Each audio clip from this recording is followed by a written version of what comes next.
Hello, everybody. I am joined today by someone who I've already said is very important to me, someone who's been quite a big influence on me, really, because singing is something that is important to me. He is my voice coach, also, my friend. His name is Raoul, and I'll pass it over to Raoul. Do you want to start by just telling us a bit about yourself? Okay, hello everyone. My name is Raoul. I'm a singing teacher and SLP, that's a speech-language pathologist. But the term itself doesn't include all the features we are treating. So I'm from Germany. I'm living near Düsseldorf. And I've studied singing myself years ago at a conservatory and private teachers around the world. I've visited several countries to study singing, especially Italy. And right now I'm focusing on teaching voice and doing voice therapy. And with that, then, how did you first get into music? Pretty general question, but it is interesting. That's a really long story. My family, they're all musicians. My parents, my mother is an opera singer. She's a lyric soprano. And my father, he's we call it cantor in Germany. He was working for the church as an organist, pianist. He organized concerts. They did a lot of concerts together, and I actually grew up on stage, let's say so. When I was a child, I of course started with the choir, and it was the usual way to get into music, starting with the choir. And then I was asked if I want to play an instrument. Then I had a few months piano lessons with my father, and I somehow stopped. I don't remember why exactly, but later I got back to the piano, and I started playing the violin with at the age of 9. First with the violin teacher who was living close, and later with a professor from the conservatory. He was quite a famous professor for violin, and I wanted to become a violinist actually. And though I had singing lessons already with my mother at the age of 15, I did everything like a bit parallel, let's say. Okay, so you were studying singing sort of alongside. Yeah, I was violin. Still participating in the choir, but my mother had the opinion that it's better to start after my mutation, or when my mutation is a bit settled and I'm not cracking into the falsetto anymore. And this actually was the right choice. I started as a baritone with her, singing a lot of lower stuff and starting step by step doing vocalizes, learning how to read music, and especially arias and operatic repertoire. And then later, at the age of 17, she said, we can actually stop here. And you should go to another teacher, because I don't want to go on with it. I can't handle it anymore. It's a voice that is not easy to handle, and you should make some experiences. And I was working with a lot of other teachers since then. Yeah. I mean, I've spoke to you before, but you've had lessons in quite a few different countries. The UK, obviously, Germany, Italy, I guess a few different places in Italy, is that right? That's right. Actually, it has been 2 different places. It was once in Treviso, I was working with the teacher, and later in Milano. Milano especially was, it formed my voice a lot. It was a teacher, he taught me a lot, and some of that I'm still passing on, but I try to even improve that. Yeah, no, definitely. From the stories you've told me about that teacher, he was quite strict. It was strict, let's say. So, but I was used to it due to my violin teacher. He was strict as well. It both has been Russian school of music, and this is a bit more strict, I would say. Yeah, no, that makes sense. And in terms of your experience then going into teaching the voice and teaching singing, how did you transition into that? You mean into teaching itself, or I didn't get it. teaching singing. Okay. Actually, that was due to my studies at the conservatory. When I was like in the second year, I'm not quite sure. It's already some time ago. We had a course that was about vocal pedagogy. Yeah, and we needed to understand functions of the voice and how to teach. So I had the task to look for students, to teach them, to bring them to this course, and perform a lesson in front of my class, of the class that was interested in teaching. And since then, I'm teaching. It has been 2014, 2015, maybe. I can actually remember my sort of first interaction with you. I was at a point where I was kind of struggling. I had hit a wall, and there was quite a weird group. There's a lot of weird groups for singing online on Facebook and things like that, but you were a part of it, and you, even just from messaging, were like making me understand things about my voice, which I hadn't really heard of before.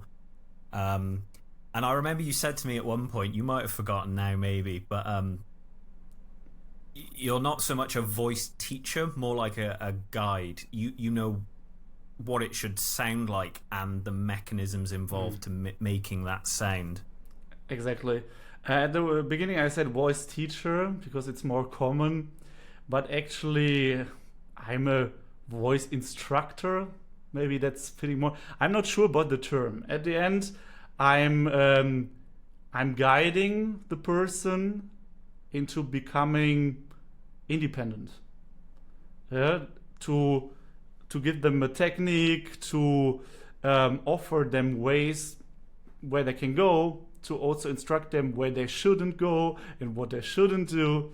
Yeah, it's more like a guide than a teacher. For me, teacher is someone who strictly wants to put everything on you and gives you the task to do, and if it's not done as the teacher wishes, it's bad. And I'm not following this. I think that singer still is an artist. He's independent, and I'm giving the student just some kind of guidance.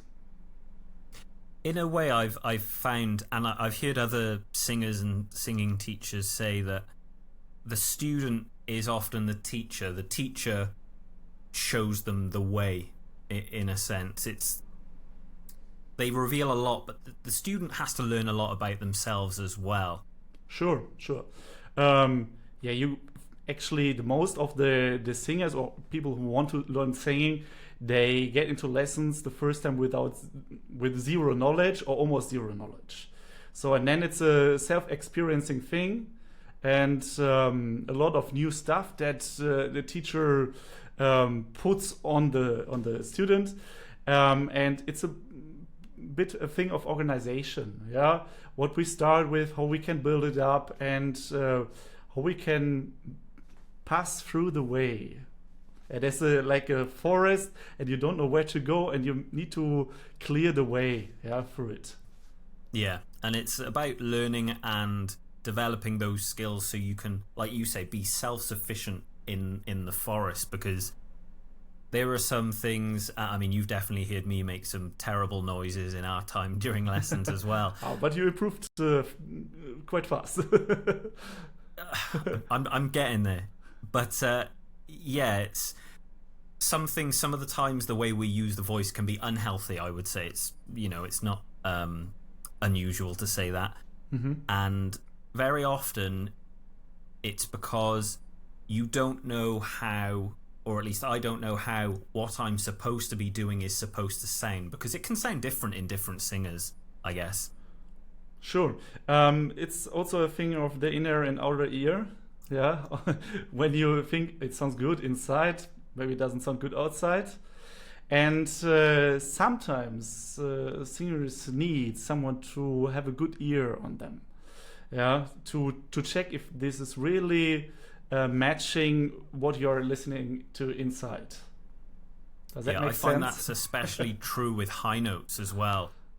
sometimes when I use too much mass in the high notes, it doesn't feel good, but it sounds like it. No, it feels like it sounds good because I'm giving so much. But outside, the sound's muted. It's deafened in a way.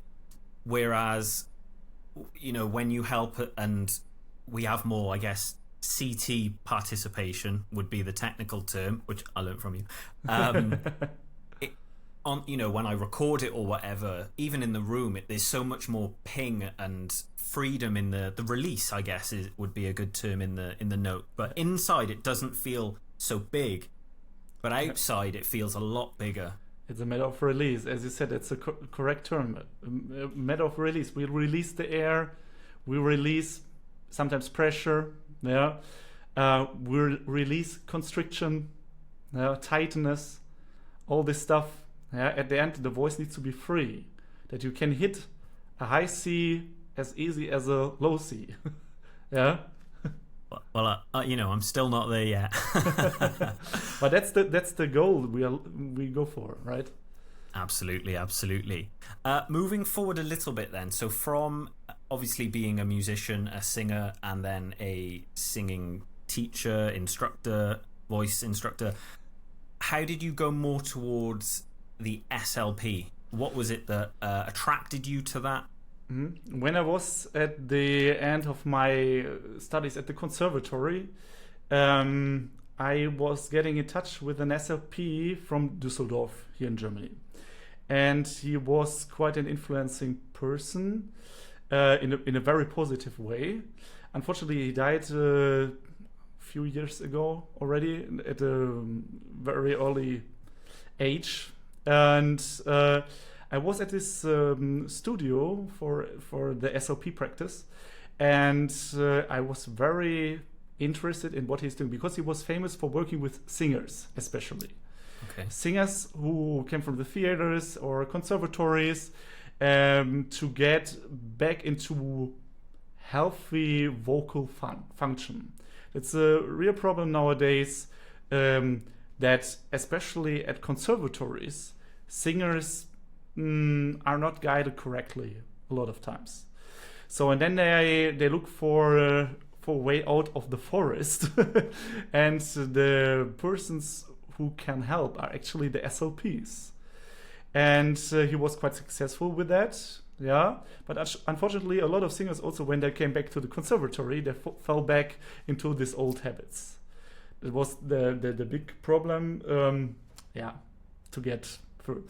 And he said, actually, why are you not studying that? Yeah, and I was waiting a long time to actually make the step to study being an SLP. And when there was COVID, that was the time when I wanted to go for a lot of auditions, and then they suddenly were cancelled. And I said, I need to do something, and I want to get deeper into voice mechanisms, voice functions, and actually that's the way. And I was very interested in this studies. I applied and went for it. So that was the first time actually when I got deeper into voice function. I had already some pre-knowledge because of my studies at the conservatory, but a lot of that I needed actually to reform, if that makes sense. I needed to forget a lot of stuff that was told at the music conservatory because it was simply wrong. A lot of wrong stuff, a lot of myths, and I forgot a lot about a lot of stuff. And then I got into the studies. It's not about only voice being an SLP. It's also about swallowing, about speech, about the mechanisms of our speak organs. Yeah, like how to move the jaw, how to use muscles in the intraoral muscles to do certain sounds and stuff. Yeah? And it's also about hearing a lot. Yeah? We have hearing issues that we are able to treat. And voice was actually, because of my first studies, my focus. I need to say honestly. And I got a lot of knowledge due to the studies. everything it was evidence-based, so there was no chance on getting back into this kind of myths and wrong stuff. And I digged deeper into this material, and also got some kind of interest into reflux stuff and everything that is organically affecting the voice. Yeah, I've not personally, but a lot of singers I know of, or of even in like rock and metal bands that I like, have cancelled shows or had to stop singing altogether because they've had serious problems with acid reflux. It's something I didn't really know was a big issue, but there's a singer I like from Brazil who sung in a band called Angra. He basically had to stop singing for quite a long time, like years, and you could tell the end of his performing life. I mean, he's singing again now and he sounds quite healthy, but everything was much more of an effort. The clarity was gone, the just the energy in the voice. And I guess it's because he was not only having acid reflux but probably panicking about having acid reflux as well. Yeah. It's treatable, let's say. So it's treatable, but it's a change in life. It's a problem that is caused not only by psychological aspects such as stress. It's also most of the time an organic thing. Of course, you need diagnostics, to go through it correctly. But I would say the laryngopharyngeal reflux is treatable. Also the GERD, the real acid reflux is treatable. But you need to understand what's going wrong in the body. What's the issue? You need to understand it and you need to accept it, and then work on it. It's a lifestyle change. It's a change of a kind of point of view on life, on food, on the own body. And that's why we do therapy, in order to get this change done successfully. With acid reflux, because funny enough, it's something my mother suffers with from time to time. What are common causes, I guess? First of all, could there be loads? No, there can be a lot, but let's say the most common aspects is food. Of course, the kind of food you're eating, how you eat food, when you eat food, what kind of food. There can be some kind of intolerance. We call it SIBO. That's a very abstract thing. One needs to understand, and there can be also problems with the esophagus or with the stomach, with the acid in the stomach, that it's having a too high pH level. A lot of stuff. It can be a motility thing. We need to understand by doing diagnostics step by step. Yeah, so it's a very individual. It could be a lot of things for an individual, I guess. Yes. Yeah, no, that makes sense. So the next section, I kind of want to go into just some of the fundamentals of singing, and then obviously we can get a bit more deep into it. Following on from your studies as an SLP, and you were saying you were getting out of this myths, and one of the problems I had as a student of singing, still a student of singing, there seems to be like a big problem of language in terms of how singing is taught. Mythological in a sense. I mean, I've been told things like, oh, you want to be on top of your voice, you want to imagine there's a pole in your stomach that's turning. What other thing? I've heard a lot of things which just didn't help me. Sing with this feeling and it'll help you with the high notes, and that didn't help me.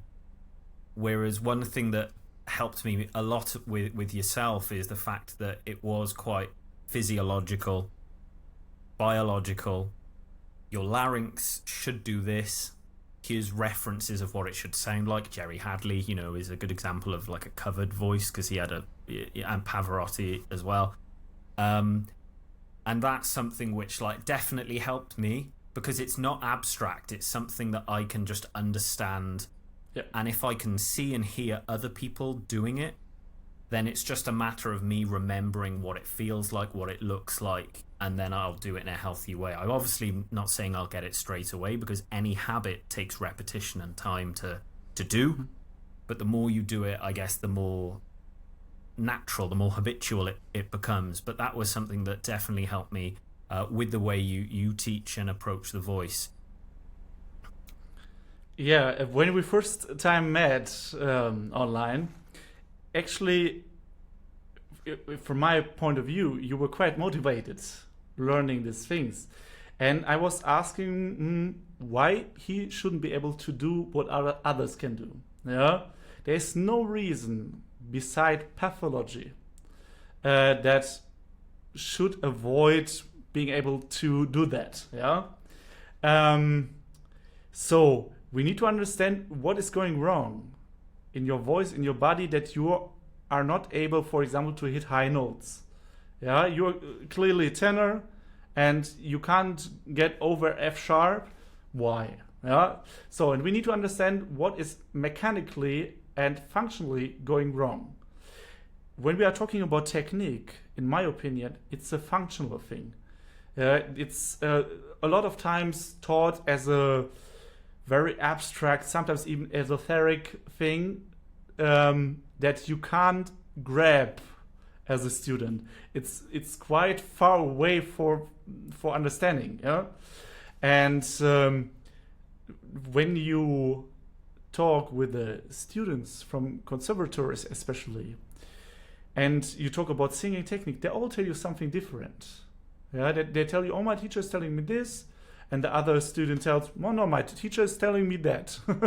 Yeah, and they have no common knowledge about the voice, though everything is really defined. Yeah, there is a science behind that, and actually since Garcia we know a lot of stuff. Yeah. Yeah. And it doesn't make sense to say we don't have a common language in voice technique. It's just a matter, in my opinion, and I'm speaking very honest about that, about the cluelessness of a lot of teachers. I know that sounds a bit hard right now, but there's a lot of stuff, a lot of knowledge to get deeper into, to understand that we actually have a common language in voice technique. In my experience, and again, not to be negative or anything, one of the biggest problems I've encountered personally is just teachers not knowing the covered voice. So just for people listening who might not know, when a voice goes through a certain range, usually the upper middle voice, is that fair to say? Yeah, actually, yes. It needs to narrow. It needs to not get thin, but the voice becomes more focused and it covers, basically.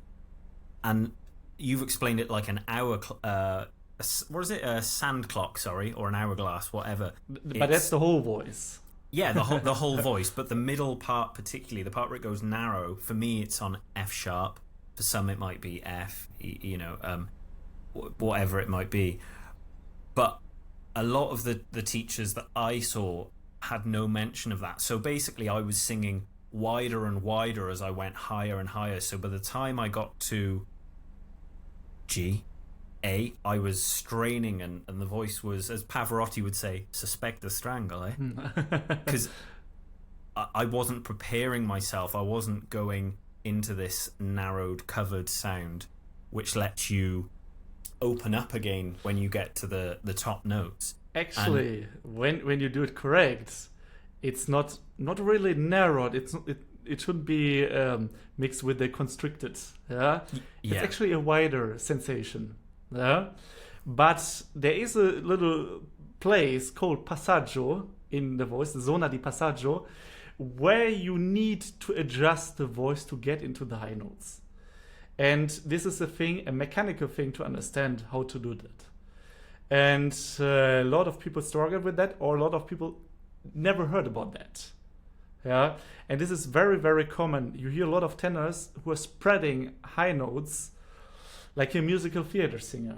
and they're wondering why they can't sing a high C, though they are a clear, even high lyric tenor. They should get even over the high C. That's a thing that is necessary to call oneself even tenor. There are some tenors who don't necessarily have a high C, but a high B natural or high B flat. But for example, Ramon Vinay, he started as a baritone, sang also a few times some bass parts, and later got into dramatic tenor and even changed back to baritone again. And he actually said in an interview, that's quite common interview, that when he saw a high C, he was, I don't want. Yeah. But when you hear Othello, it's great, really great.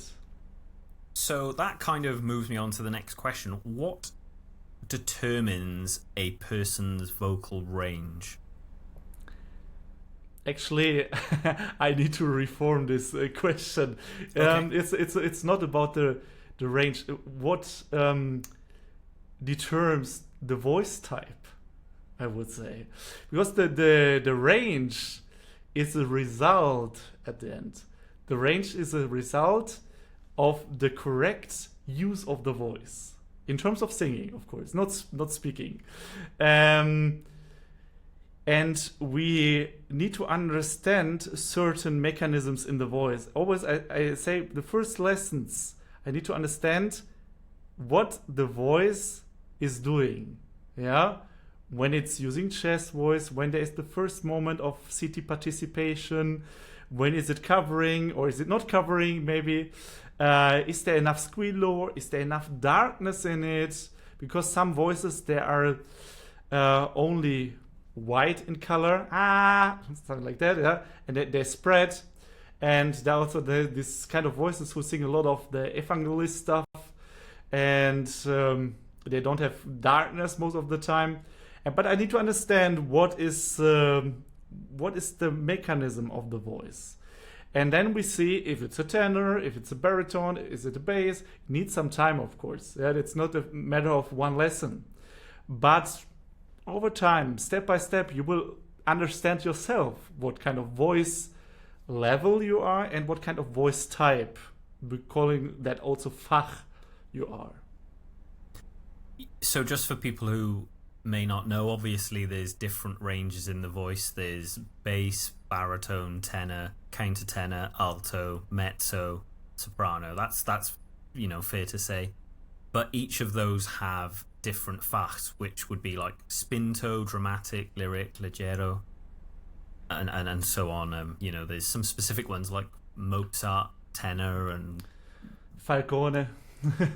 yeah, they're kind of variations. Let's get to just a fundamental, like, biological thing then.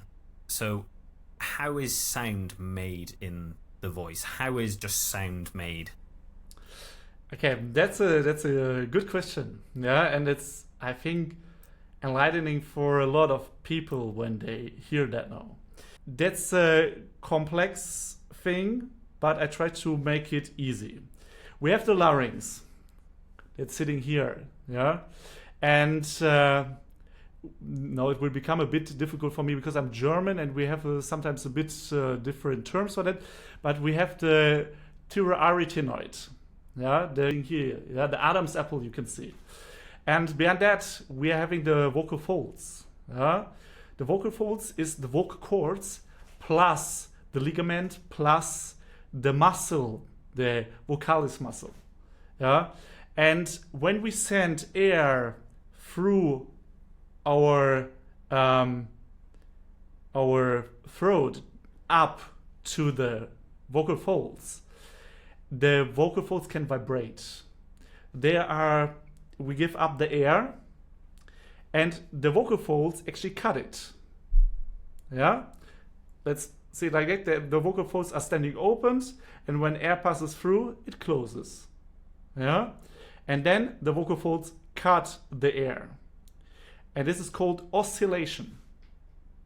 Yeah? It's construct of several organs that work together. The diaphragm, as our biggest and main muscle in sound production, yeah, it needs to lower when we breathe in, and it goes up when we breathe out. So, and when we breathe in, we have some kind of subglottal pressure, we call it. And this is the pressure we need to give to make sound. Yeah, I hope until this point it makes sense. Yeah? We have resonating rooms in our body. And there will be a lot of singers who tell we have also room here. That's correct. Mask. The mask. Yeah? The mask. But there is some certain stuff that is not necessary for operatic singing.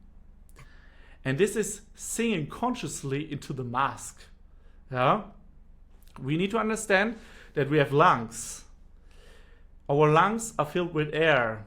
Yeah? And there's resonance that can happen below the vocal folds and above the vocal folds. Yeah? Below the vocal folds, we try to get resonance into our chest. That's why the voice we are using for that, if we use it correctly, is called chest voice. Yeah? When we go up into the higher range, we have this CT participation that you already explained. Yeah? It's the tilt of the larynx. There are muscles who let the larynx tilt. Yeah? And when this happens, the vocal folds stretch. So we have a stretching of the vocal folds. This produces higher sound. Because the air vibrates faster. It's like you tune a guitar string or a violin string. When you have it very loose, it's a very low sound. If you pitch it up, it becomes ding ding ding ding ding ding ding ding. Yeah, it goes higher and higher. And this is what happens here. You stretch it, and the sound becomes higher. Now we have the problem when we are singing. We are singing vowels. We are also having consonants. Yeah. So we somehow need to form them. And this is what we are doing with our pharynx. Most of the pharynx, tongue, and our velum. Yeah. Lips also part. There's a theory called source filter theory. And this theory brings it to the point what we need. A certain vowel needs a certain kind of roundness of the lips, or a certain position of the tongue. When we do, for example, an O, yeah, O, you see my lips, they're round. Yeah, and my tongue gets into a certain position. Say E, my lips spread. Yeah, and my tongue maybe even is in a different position than for the O. So this is what source filter theory in some part describes. Yeah. It's also about formants and stuff, but that's too deep for this. I could talk about this days. Let's say so. Yeah. But the kind of vowel that we need is produced by all this theory behind the source filter theory. It's an adjustment of our pharynx. Vowels are not produced in the larynx; they are produced in the pharynx. Yeah. Just the sound that we have from the vocal folds, that's produced in the larynx. So I'm thinking that the folds and the air passing through is a bit like an organ. Air passes through to generate the sound. I think organ is Latin for breath. Organum is the original. That's my bit of BBC history that I've remembered. And then what generates the vowel is above that. Is that correct? The pharynx? Yeah, we have different parts of it. So the larynx is this what you can feel here. And the pharynx is separated in 3 different parts. Yeah? The oropharynx, the hypopharynx, and the nasopharynx. So the 3 different parts where the pharynx goes. It's up there. Yeah? And we can, of course, use this room to form the sound. But in operatic singing, we have one rule. We want to lift the velum. Yeah, the uvula goes up. The uvula is this little thing that you can see here. Yeah, it's really more about yawning. The yawning is the closest metaphor, yeah, for that, because it really lifts up your velum. Yeah, And the larynx tends to go down as well. but what happens else is that the nasal cavity closed. So, and we don't want nasality in operatic singing at all. Though we have some consonants like yeah, that are nasal. It's necessary. We have also French, there's some kind of nasality. But in the real operatic singing, we try to not get into nasality. Yeah. No. So there's no mask when we lift up the velum. We said it before, it's like an open and free feeling. Not open as in like an open vowel, but an open as in there's this almost like a pot of space that just appears, and it feels good to sing in that position as well. You actually can see all this stuff when you do an endoscopy. No, when you get into that with the endoscopy and you let the singer sing, then it's you can see all this stuff, what is happening inside. Yeah, and this is evidence. But this is the problem. The common singing teachers, they don't have access to this.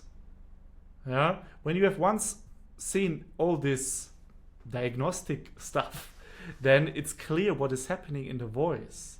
A lot of stuff depending on vowel, words, phrase, breathing, but there is something that is moving inside, yeah, and a lot of mechanisms that are happening, and you need to understand this as a singing teacher as well, not only as a voice pathologist. Yeah, no, because there's no guesswork there. You know what's happening factually. Actually, when you're working as a singing teacher, you need to be as sure as a voice pathologist in what you're doing. Yeah, there should be 100% confidence and safety in what you're doing, because you're working with a person who is trusting you, who is offering himself into your hands and into your guidance, and it needs to be safe what you're doing. Yeah? You need to have an understanding of what you're doing. And if you're a beginner in voice teaching, understand everyone needs to start at some point, but there should be some pre-knowledge, at least. An instrumentalist wouldn't not know the mechanisms of their instrument in some way. They might not be like a guitar luthier, but they will know how to change the strings normally and things like that. But that's the thing. That's also in other instruments. If you are a pianist, it's important to understand how a piano is built, to understand the mechanisms of a piano. Yeah? The same for violin, for guitar. You should have the interest into this detail stuff. Yeah? I know so many pianists, I actually don't know how a piano is built and how to tune it even. And the mechanisms of tuning is a thing. They're having a piano at home and they don't know how to tune it. And I think, why? Yeah. Professional pianist. Yeah. You know, that makes sense. So another kind of back to basic question: can anyone learn to sing? Yes, organically, when they're healthy, and let's expect that there is no pathology in the voice or the participating organs, then I say yes. But it depends on how motivated you are, how intrinsic motivated you are. That actually decides how far you will get. Oh, this was a question I got. How can you know you're singing in your true voice versus mimicking or copying, would you say? That's a hard question. It is a hard question. Because I was going to say, I've got my personal thoughts, but I'd obviously like to hear yours more than my own. Again, I need to say, we need to understand the voice. It's an individual thing, and actually copying, in my opinion, is not bad. If something is copied really good and the person that we are copying is good, we can learn a lot of good stuff. Yeah. So, for example, Hilary Hahn once said, the great violinist, why not copying something that is already perfect? Why not? At the end, we never sound the same. We have our own physiology, even in playing the violin. Yeah. But in singing especially, we don't have the same size and thickness of the vocal folds, or the same size or shape of the larynx. Never. Yeah, they are like detailed differences. Yeah, and if we copy correct function of the voice, at the end it should also result in your true voice. In my opinion, I think it's a myth to say, or a false thing to say, to avoid copying at all. Because what are we doing in singing lessons a lot of times is we perform for the student, and the students try to copy that. Yeah, and because we have the opinion that this function of the voice is correct. Yeah, and then to tell on the other side it's not good to copy, it doesn't make sense to me. Yeah, that's pretty much what I was going to say. I think I have learned more from copying and mimicking singers I like that have a similar voice to me than I have thinking, well, I need to be original.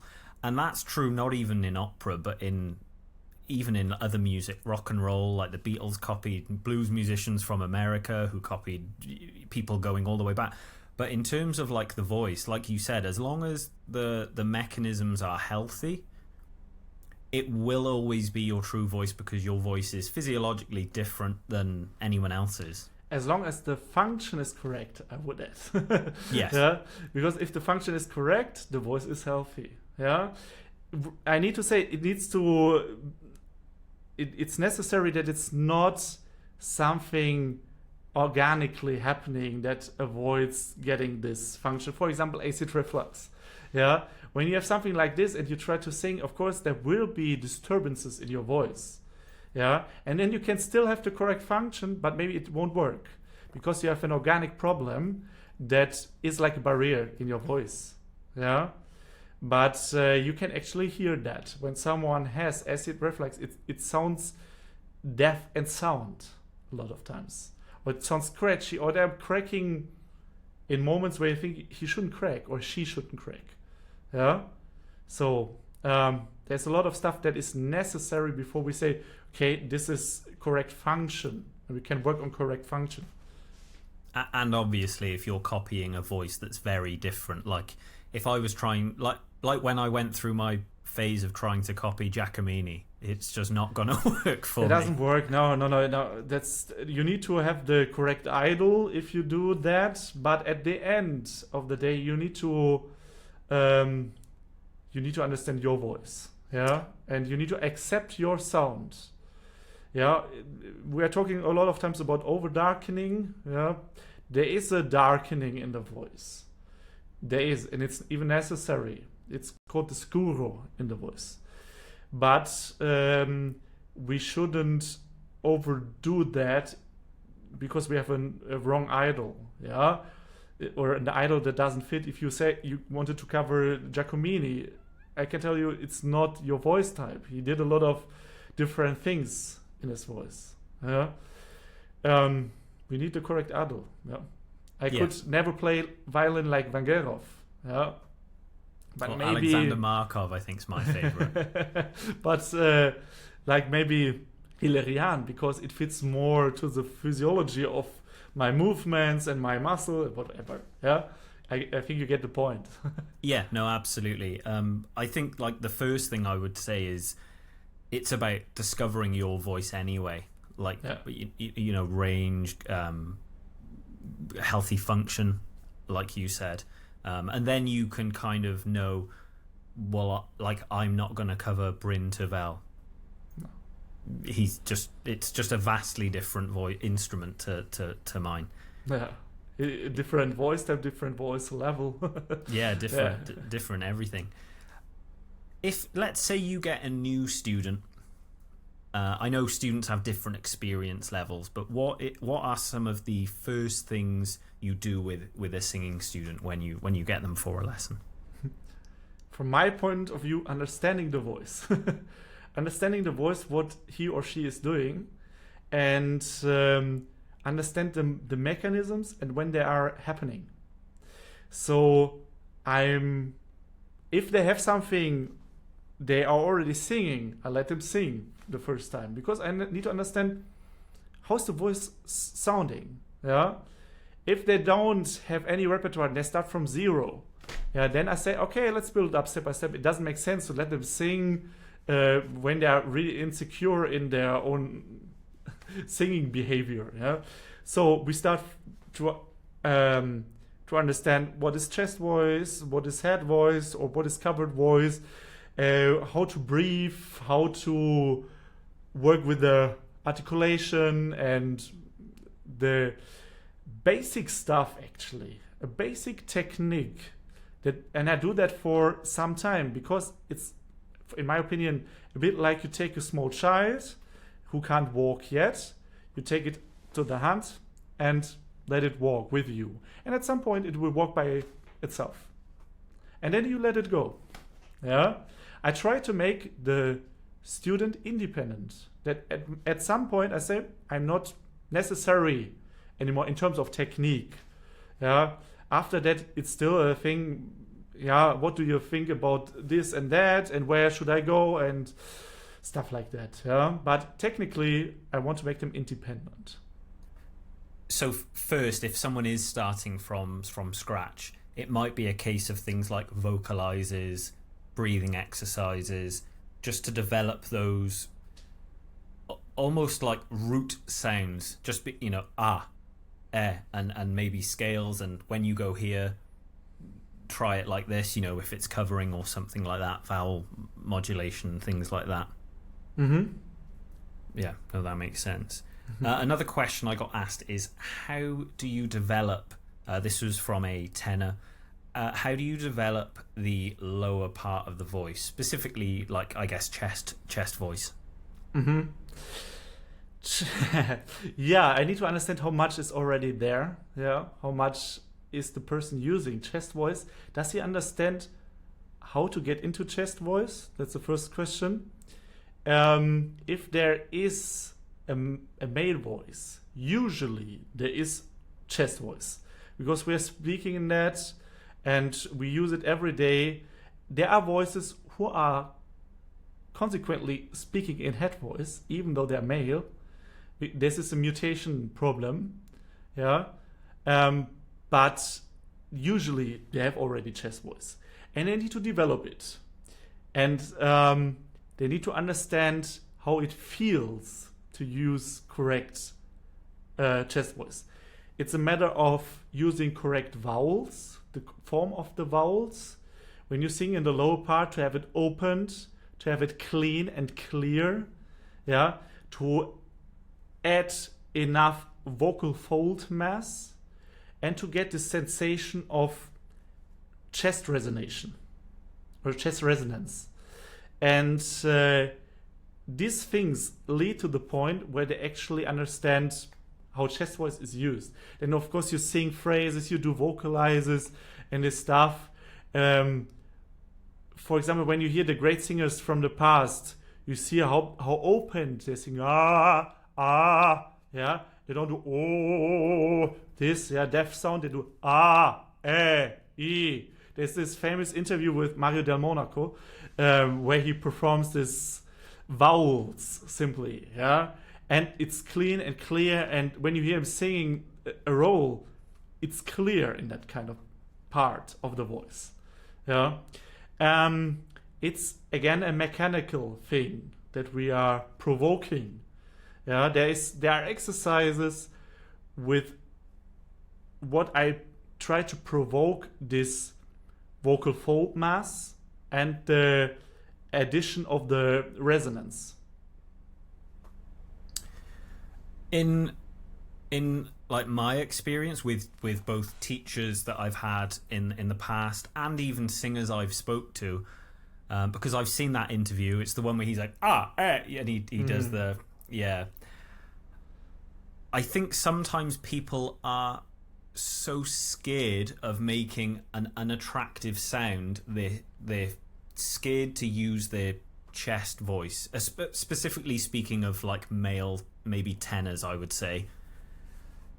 So they want everything to sound pretty at the point where they're not letting the sound come into their chest. And I think that is a problem. And again, not to be offensive in any way, but it tends to happen if there's a female teacher, because I guess the way a soprano or a female voice works is physiologically different in some ways to the male voice. It's a problem, yeah. If you teach the other gender, it's a problem for the student most of the time to accept or to transfer what the teacher is showing. For example, when you are working with a female teacher, yeah, and you are a man, especially lower or fuller voice, a lot of time it's a struggle, yeah. It can be that also female teacher can teach correct function in the voice, yeah. When the female teacher understands this voice is different, yeah, it's not only in gender but also in the complete function. But the sensation that I'm seeing a lot of times is that especially female teachers try to transfer their own experience of the voice into the student. Yeah, I had this a lot of times. Yeah, during my conservatory time, especially, I had a teacher who didn't understand that the male voice functions different than the female voice, and a lot of strange exercises that spread up the voice to the top. And at some point, I've crossed the mechanisms of the voice. I've performed that in front of her, and she only said, "If that helps you, add it to your singing." And I thought, like, why are we not working on that if that actually sounds good and it works and I can hit notes above F? Yeah, and that was my goal. I was always set a lot lower than other voices, though I'm a tenor, but I'm not the high C tenor at all. Yeah, and I was able to hit B flat, B natural, but only when I understood that this connection with her doesn't work and I need a male teacher. And then all these things, they faded away, these problems. Yeah, I had, obviously I didn't go to a conservatoire, but I had similar experiences. It was very much lighter, open. And then when we started looking at covering, it was actually darker in a way, not at the top, but the voice below the top needed to be richer but more focused in the middle, and that led to nicer feeling high notes rather than, you know, this very strained, strangled feeling.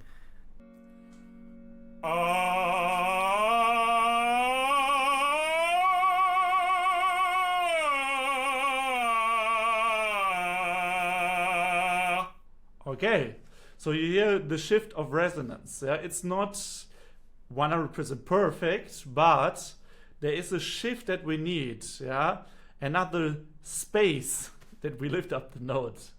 Yeah, I think that we can really hear that there is a difference in the first note and the top note. But that was, I'm quite lucky that the teacher I had realized that we had kind of hit a ceiling that she couldn't get me through, and she tried to help me find a male teacher that has the same physiology. But yeah, luckily I found you, which is good. Okay, so if you were to list, not necessarily in order, your 5 favorite singers, who would they be? Oh, that's a hard one. Yeah. Because I like a lot of singers, but singers from the 20th century and 90th also. My idol is Mario del Monaco, I would say. Really one of the best singers who ever stood on stage. I really like also Maria Callas. I like to listen a lot. There are also some Italian singers, some Russian singers from the 20th century. Obrazova, for example. I like Tamara Siniavskaya, like the mezzo-sopranos or dramatic sopranos. And Giacomini, yeah, I like. Yeah. Later, when he got older, it was a kind of the wobble problem. Yeah, but I understand why. And he had a long career, and his sound was great from what we have here. Also, I've been in contact with a few singers who have listened to him, who had the privilege to listen to him in live, and they said it was like a bass trombone. Yeah, amazing. Very rich voice. Very rich voice. There are few others, also baritones and basses, but it would be unfair to name just a few and then Miss I miss the others. Yeah, there are a lot, especially from Italian and Russian school. German school, Hermann Prey and Fritz Wunderlich. Oh yes. I don't like so much the sopranos and the mezzos because there's a lot of this mask thing that is developed in German school a lot.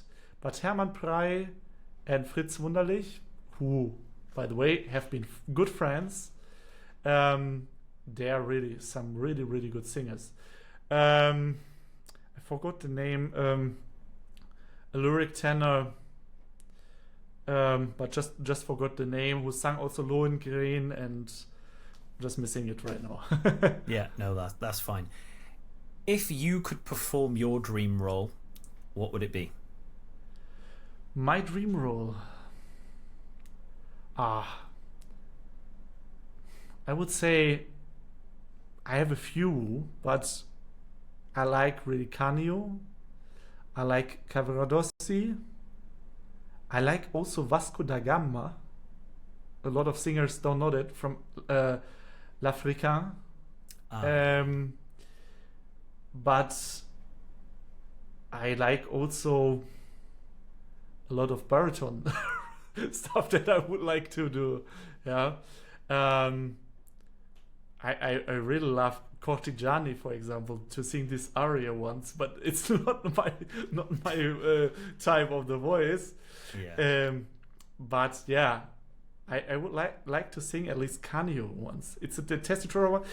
The first role that I would like to sing would be Lohengrin. Oh, okay. Lohengrin. It's the Wagner stuff. From the Italian part, it would be like Canio, but from German repertoire, it would be Lohengrin, Siegmund, this kind of heroic repertoire.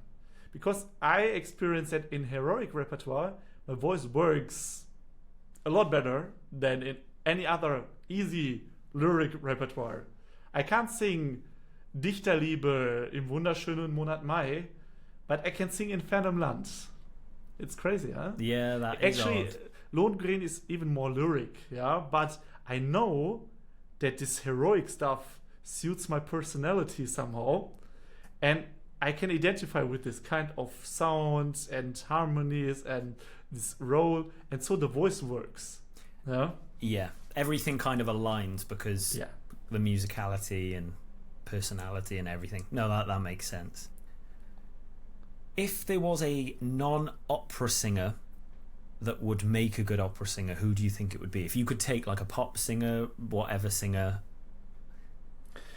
From the ladies, actually, sometimes I liked Mariah Carey. Oh, yeah. The whistle notes. The whistle notes, yeah, because she has some range, yeah. But from the modern ones, I really love Dimash. Oh. Yeah, but Dimash actually is an opera singer who decided at some point to go for crossover stuff, and in this repertoire he performs perfectly. Yeah, When you see, he has more range than any other opera singer. But of course, I think because he sang a lot of crossover stuff, he didn't do so much operatic things. Yeah. There's a musical singer, a musical theater singer, who actually has a really great baritone voice, also for classical singing. His name is Brian Stokes Mitchell. Everyone should listen to him. Great, amazing baritone voice. Even better than a lot of opera singers. Oh, really? Also, Alfie Boe, good tenor. That, though he sings musical theater most of the time, there's a recording of him singing Recondita Harmonia, and actually, it's not bad, therefore. But in pop singing, yeah, of course, I like Tina Turner and this kind of repertoire. Yeah. I really need to think now because I am not so much into pop singing.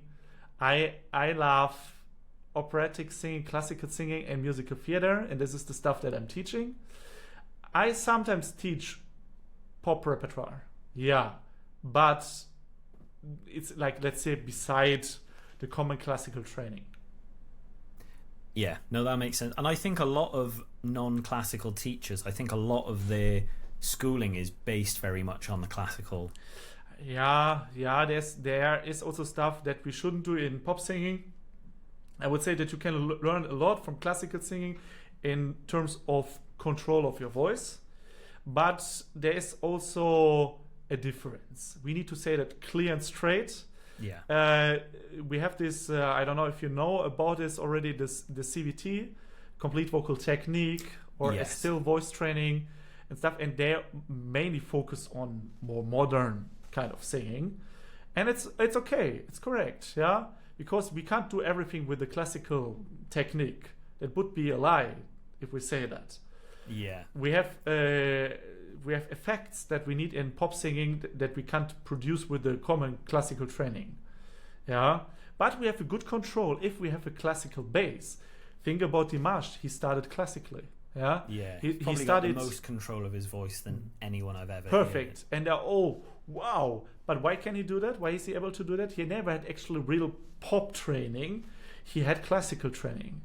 And he knows how to do this with the voice. Yeah. He has an extremely good falsetto, yeah, and therefore good high range. Yeah, he's like an alien. He is a lot of people say that, alien voice. He is like an alien. And my final question, if you could see and hear live one opera singer, alive or dead, who would it be? One of them I already met. It's a living tenor. His name is Martin Mühle. I've even worked with him once in Berlin, and it was a really, really good experience. It was at the time of when COVID started, and I've met him in Berlin, and was really a nice person and great singer, great voice, a voice where I say this is so close to the old era singing. I rarely hear someone else singing like this. Yeah. And from the old era, I would like to have a conversation with Giacomini, Del Monaco, but maybe also with a few people who have taught. Melocchi, for example. Yeah. I would like to get so many questions answered by Arturo Melocchi, because I think that he understood the teaching of dramatic voices, of voices with a lot of mass in it. Yeah, it's like crazy stuff. You really they needed vocal cords of steel for that, and they needed to to be heavy lifters actually for that. But that would be super interesting, and I think not only for me but for a lot of other voice instructors, to understand what he did with the voice. yeah, also we have Garcia and a lot of other schools. But Meloki would be the one with whom I would like to sit at the table, drink a coffee, and talk about voice teaching. Yeah, no, that makes sense. Yeah, he definitely. A lot of his students are known for having vocal cords of steel. Yeah, the Monaco, for example, crazy, really. Yeah. A lot of other students. And actually, as far as I remember, it has been only men that he has taught. Yeah, and I'm not sure about the women, but from what I know, it's only men. But you can correct me if I'm wrong. I mean, I don't know. I can look it up, though. Yeah. Excellent. Well, I mean, we've gone over time by 20 minutes, so everyone who listened, thank you. I will let Raoul go and enjoy his Friday evening as I'm recording it. Yeah, thank you for sitting down with me. It was a pleasure. Answering some of my questions. And yeah, I'll book in for a lesson next week and get my voice back in shape. Okay, yeah, we need to say we didn't work since some time now because that was my fault. I'm doing a master degree right now, and yeah, I had a period of studying a lot. I've been 4 weeks absent, closed in my room just to learn all this master stuff. And so I needed to let my students alone for some time. I'm very sorry for that, but we get back to that. Yeah. Thank you, everyone. Yeah, thank you. It was a really nice thing to be here and to talk about singing. And it's always a pleasure to do that and to inform the world about singing and classical training.